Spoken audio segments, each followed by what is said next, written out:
on March 8th, HBO released an official trailer for The Last of Us Season 2. Several of us on this panel have a special place in our hearts for this show. Let's talk about it. Yeah, this trailer took a little bit of a different tone than the first one that we saw. The first one that we saw didn't show us a whole lot. It was very teaser-like. It was just like real quick, like bam, bam, bam, bam, just kind of shots of the landscape and all that. And this trailer got a lot more into the story aspects that I think we'll see in The Last of Us Season 2. If you've played The Last of Us 2, the game, you sort of know the basic idea of the story, but I think we probably will have to see The Last of Us Season 2 cut that story at some point. And after watching this trailer, I'm kind of getting my head around as to where I think that will be.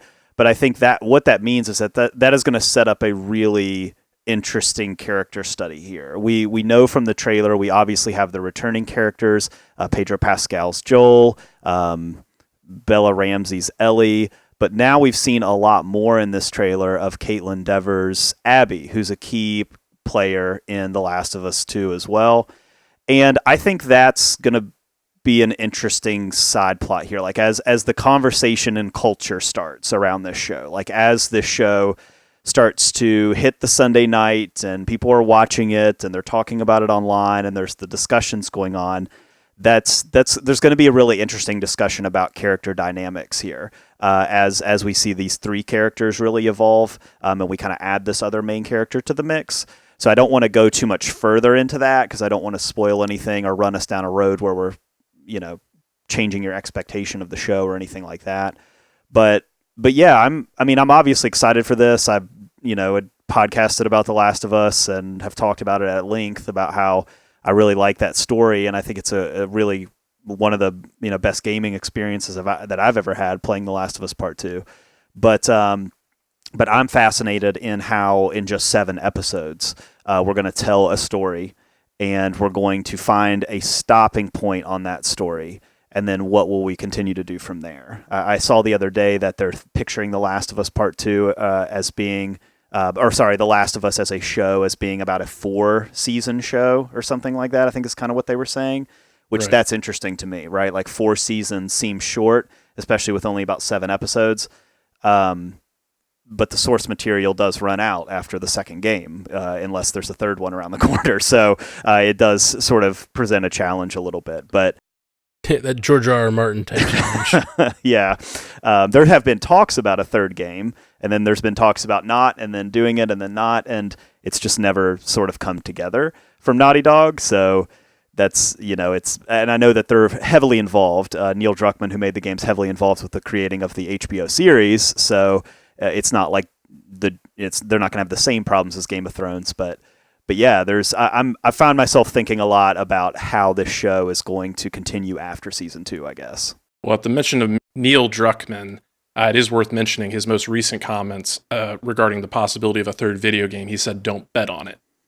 So, yeah, taking that into account, the 4-season thing there, I think we're really going to see HBO take their time telling the story. And that's right, because this is an epic story that covers a lot of ground and a lot of characters. So yeah, taking the 7 episodes into account and the timeliness of this trailer, we're exactly 1 month away at the time of this recording. April 13th is when the second season debuts. So, and I have heard some scuttlebutt in the trailer. We got to see some of the new actors that we don't really know who they're playing, and Joe Pantoliano is one of those, and apparently he's playing a character named Eugene, and it sounds like he might get the Bill and Frank treatment from last season, where we have an entire episode that focuses on him and his backstory, which I would expect they're probably going to do that in every season since that episode was received so well and got such acclaim. So some other things that stood out to me is Joel was having the conversation with the young kid. I suspect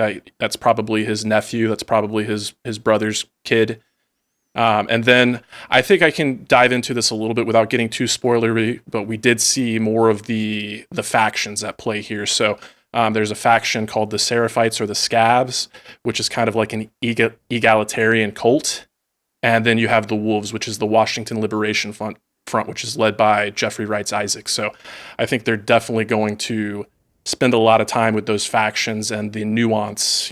At certain points in the game, sometimes either one of these factions can seem like a potential ally or a potential enemy. So it's going to be really interesting to see. And certainly there are specific scenes that look like they were lifted right out of the game, but I'm really curious to see the changes they make. And like Catherine O'Hara, for instance, still have no idea who she's playing or how she's going to factor in. But the last thing I got that I found really interesting is that Craig Mazin and Neil Druckmann, the showrunner and the game director, were talking about how back when they were considering making this a movie, they were actually considering Caitlin Dever to play Ellie, and she kind of aged out of the role. So they always kind of had her on the periphery and had her in mind and wanted her to do something. So to bring her in as Abby, I think is a cool move. And yeah, physically she is not like the character in the game, but there's, that's why this is an adaptation, and there's room to change things and take a different take.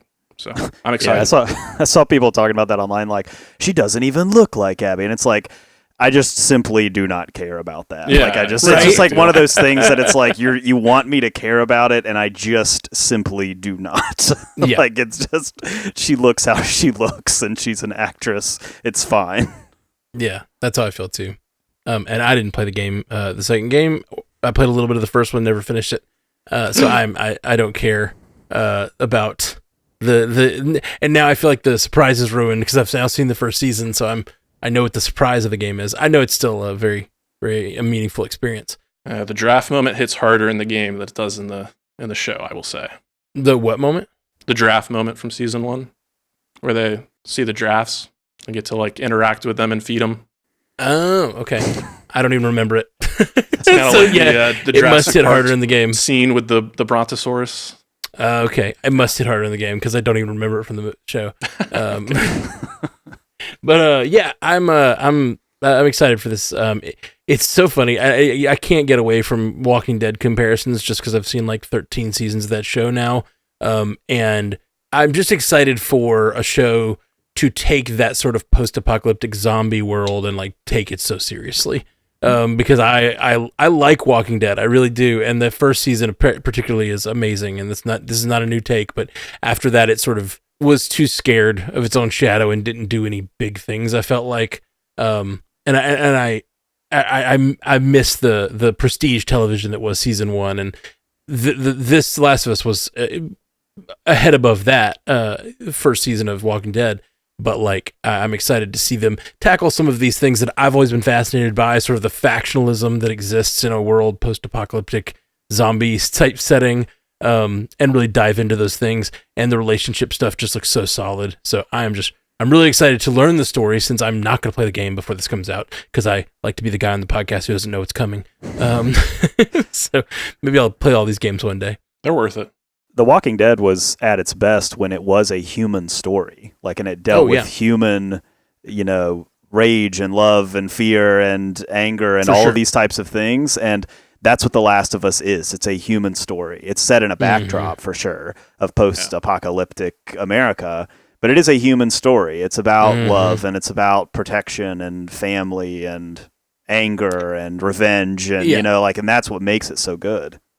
It's what we talk about here all the time on Stranded Panda, and it's not just a zombie thing. It's not just a post-apocalyptic thing. It's just genre fiction. The whole point is to take these human stories and set them across a backdrop that allows us to tell the human story, not take a cool scene from a zombie thing and make it and give enough of a skeleton to like make a cool scene happen. Like that's not anything that we care about here at Stranded Panda. Like that's decidedly like not what we talk about here. We're not generally coming on to be like, we will say when a fight scene is cool and what we love about it. Like we are nerds in that way, but like that's not why we love this stuff. It's the story, the story being served by the setting, not the other way around.